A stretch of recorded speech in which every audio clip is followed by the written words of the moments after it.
dhibka inaad ka macaashto waxa u sababa waa iimaan dheefta iyo barwaaqada inaad ka macaashtana waxa u sababa waa iimaan haddaad iimaan iyo alla ka cabsi aad leedahay oo ilaahay ku kalsoon tahay oo marka horeba aad garanaysa adduunyadu inay xaqiiqo ahayn oo daartani ay tahay daar addoomaha lagu ikhtibaaraya hadday tahay haddaad u fahamto nolosha adduunyadu ku dhibi mayso faqrigu ku dhibi maayo ghinaduna ku dhibi mayso bugtaantu ku dhibi mayso caafimaadku ku dhibi maayo dhallinyarnimadu ku dhibi mayso odaynimadu ku dhibi mayso madax haddii lagaa dhiga madaxtinimadu ku dhibi mayse adigoo madaxa waxaad noqonaysaa mid ilaahay ka baqaaya adoo dhallinyaro ah waxaad noqonaysaa mid ilaahay ka baqaaya adoo bukaana waxaad noqonaysaa mid ilaahay ka baqaaya adoo caafimaad qaba waxaad noqonaysaa mid ilaahay ka baqaaya adoo faqiira waxaad noqonaysaa mid ilaahay ka baqaaya adoo maalqabeena waxaad noqonaysaa mid ilaahay ka baqaaya qofku hadduu iimaan iyo kalsoonida ilaahay qalbigiisa ay ugu jirto nolosha adduunyada wixii la soo darsaba isaga wax u dhibi maayaan aakhiradiisa ka dhaawici maayaan bal wixii la soo darso oo dhan wuxuu noqonayaa waxuu ilaahay ugu dhowaado ilaahay ku raali geliya buu noqonayaa laba nebi oo labada nebi nolosha ay ku nool yihiin oo dhan ay kala duwan tahay ayaa ilaahay markuu ka warbixiyey waxa lagu wada ammaanay laba sifo oo midaysan inay wada leeyihiin mid waa nebi sulaymaan calayhi salaam oo wada garanaysaan oo laba shay baa ilaahay nebi sulaymaan iskugu daray boqortooyana ilaahay waa siiyey nebinimana ilaahay waa siiyey nebi baa laga dhigay oo ummadan baa loo diray aabihiina nebi buu ahaa nebi macnaheedu waa maxay waa midka ilaahay uu doortay waxyiga lagu soo dejiyo ee u dhaqmee u nool sida rabbigii uu raalli ka yahay u dhaqmo weeyaan ee aan u dhaqmin sida naftiisu ay doonayso boqortooyana waa loogu darayo waxa laga dhigay nebi boqor ayaa laga dhigay oo asaga ilaahay weydiistoo yidhi rabbi ighfir lii wahab lii mulkan laa yanbagii liaxadin min bacdi innaka anta alwahaab rabbi ighfir lii ilaahow dembigayga dhaaf waxaad kalood ii hiibootaay ood igu deeqdaa ood i siisaa boqortooyo aniga dabaday cid dambe aanan u qalbaynin ilaahay ducadii waa ka aqbalay boqortooyada nebi sulaymaan la siiyey adduunka oo dhan buu boqor ku ahaa adduunka oo dhan buu ka talinayey dabayluhu amri jiray oo jinka iyo shayaadiinta iyo cafaariidda ayuu amri jiru ku shaqaysan jiray oo hadalka shimbirahana uu yaqaanay oo quraanjo la hadlaysana hadalkeygii ilaahay baa maqashiiyey nebiga boqortooyada la siiyey markaa intee la eg tahay فتبسم ضاحكا من قولها وقال ربي أوزعني أن أشكر نعمتك التي أنعمت علي وعلى والدي وأن أعمل صالحا ترضاه وأدخلني برحمتك في عبادك الصالحين قرانجو دواد ركتين انت اللي اكتها أيا وحي أوغاتي جيش سليمان عليه السلام ciidankii nebi sulaymaan oo jin iyo insi iyo xayawaan intaba ka kooban inay togan maaragtaanay ay ku soo dhaadhacayaan bay ogaatay dadna markaa quraanjadii kale aanan ka warqabin ayay istaagtay markaa iclaan u jeedisay ku tidhi yaa ayuhan namlu quraanjooy udkhuluu masaakinakum masaakiintiin aqalladiinni ku noqda oo godadkaad ka soo baxdeen aad ku jiri jirteen dib ugu noqda bay ku tidhi maxaa yeelay laa yaxtimannakum sulaymaanu wa junuuduhu yaynan ini jajabinayn ini burburinin sulaymaan calayhi salaam iyo ciidankiisu iyagoon weliba annii kasaynin lanna waad yaryartihiinoo ini arki maayaan maadaamood yaryartihiinoo layni arkaynin waxaa suuragala inay nagu tuntaan ayni baabi'iyaane inta ciidankaasi meesha uu marayu ka gudbaayo godadkiina dib ugu noqda bay tiri quraanjadaasi suuraddan baa loogu magacdaray soomaha suuratu naml سورة الأنبياء نقراك ويكوتالا سورة الأنبياء سورة النبية سورة إبراهيم قراك ويكوتالا سورة نوح قراك ويكوتالا سورة يونس قراك ويكوتالا سورة يوسف قراك ويكوتالا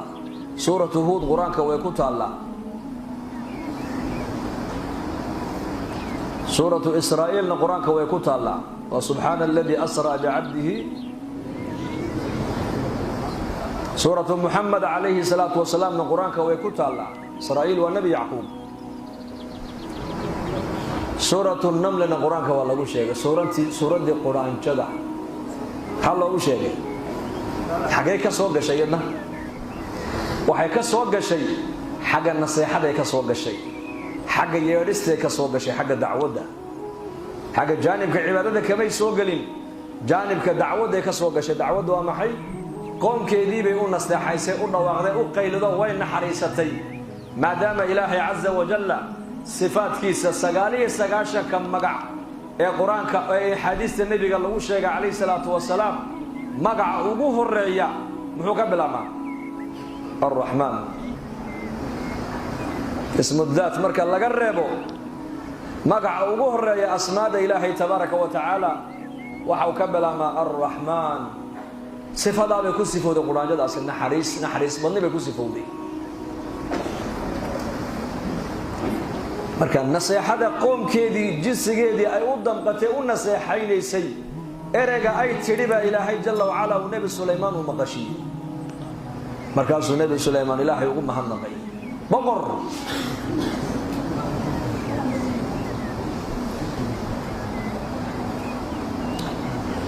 nabiga boqortooyada inta la eg la siiyay ayaa haddana ilaahay aaminsan ayaa haddana ilaahay ka baqaya ayaa haddana ilaahay xuskiisa ku mashquulsan ayaa haddana ummad diin gaarsiinaya ayaa haddana ka shaqeynaya ummadda inuu cadaalad sameeyo maxaa ku keenay mulkiga intaa leeg nabiga la siiyey inuu maaragtaan dadkana diin u horseedo waxaa la qalbigiisa waxa ku jirta ilaahay macrifadiisa asaaska noloshu waa iimaan iyo acmaal qofku hadduu qalbiga ka nool yahay oo alla ka cabsi leeyahay oo aakhirada maaragtaane uu xasuusan yahay nacam boqor haddii laga dhiga boqortooyadiisu ilaahay taacadiisa ka weecin mayso maalqabeen haddii laga dhiga maalku ilaahay cisyaankiisa u horseedi maayo awlaad haddii la siiya awlaaddiisa ilaahay ku caasin maayo aqoon hadduu leeyahay aqoontiisa ilaahay ku caasin maayo lana kalsoonida iyo cabsida alle qalbigiisa ku daabacan ayaa u diidaysa ilaahay inuu caasiyo dadna markaasuu wixii nicmada ilaahay uu siiyey oo dhan wuxuu u adeegsanayaa ilaahay daacadiisu u adeegsanayaa wuxuu adeegsanayaa khalqiga ilaahay inuu ugu khidmeeyo buu adeegsanayaa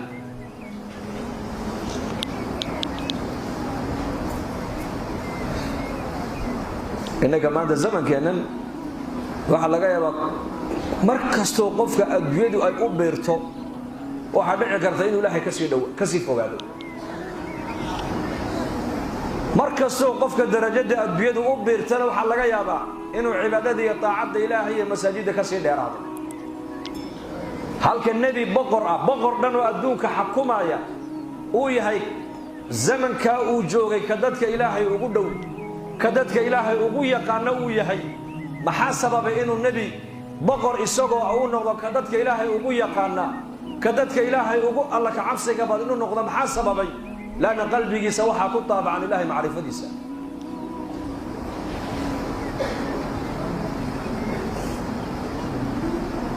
مركز إلهي وحكو أماني ووهبنا لداود سليمان سمهن ووهبنا لداود سليمان نعم العبد إنه أواب ووهبنا بإلهي لداود نبي داود عليه السلام وحنوه بوني أنكو ديغني سليمان بانسيني والنبي سوى آيان إنكيس النبي أن كدقني نعم العبد إنه أواب إلهي سليمان عليه السلام وحلقوا أماني إنوها أدون إلهي ونعمي ولمن مر والبرب جيس أصول نغضبها بالليل أدون لو نعمي وها دين بالسيي دين تيسين وحو أديكس ملكي جيل لسيين الدين إلهي ضاعد سوء أديكس دي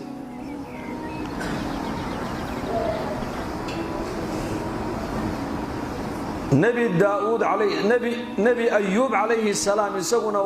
وعكس ذلك نولشا نبي سليمان وكجري نولل كدوان يسوون وكجري كان ملكي بالسيول لغو امتحامي لأن امتحانك وكصوب حياة وكون نجحي نبي أيوب عليه السلام السجنة وحل لغو امتحامي مرة ثانية إبا لغو امتحامي انتو دبدي ويلو لها مركلي أي كدنتان وسك الصبري intuu dabadii habloodu dhalay hal maalin kaliya inuu aasuu duugo uu iska sabray إن دقاله سمر كليا لقى بابيو وسك الصبر هو أتكيستي إن إسقي جركي سحنو الله كانوا وسديد يتوسنوا وكلي جيد هصدفه هو صبر هو أتكيستي بركاسا إلى هيري وأيوب إذ نادى ربه أني مسني الضر وأنت أرحم الراحمين فاستجبنا له وكشفنا ما به من ضر وآتيناه أهله ومثلهم معهم رحمة من عندنا وذكرى للعابدين وفي آية أخرى إنا وجدناه صابرا نعم العبد إنه أواب إلهي نبي سليمان إلهي وحكو أماني إنه ها الضون لو نعمي وربي سأوصل نغضمر والبا نبي داود نبي أيوب نوحى لقو أماني إنه ها الضون السجن لو نعمي ومر والبا يسوون ربي سأوصل نغضمر والبا أوصل نغشد ربي وصل نغني أي بدنته هل كقفك هدو كجرت ربي هدو جرتو آخرة وسعدنا هدو جرتو نعمت كستو أدوك دوشيد الله صدر استا إلهي إنه قد وعدو كل عبادة استو إلهي كل رالي قليم موياني نعمت دا كو قوقي مايو إلهي كو عاصم مايو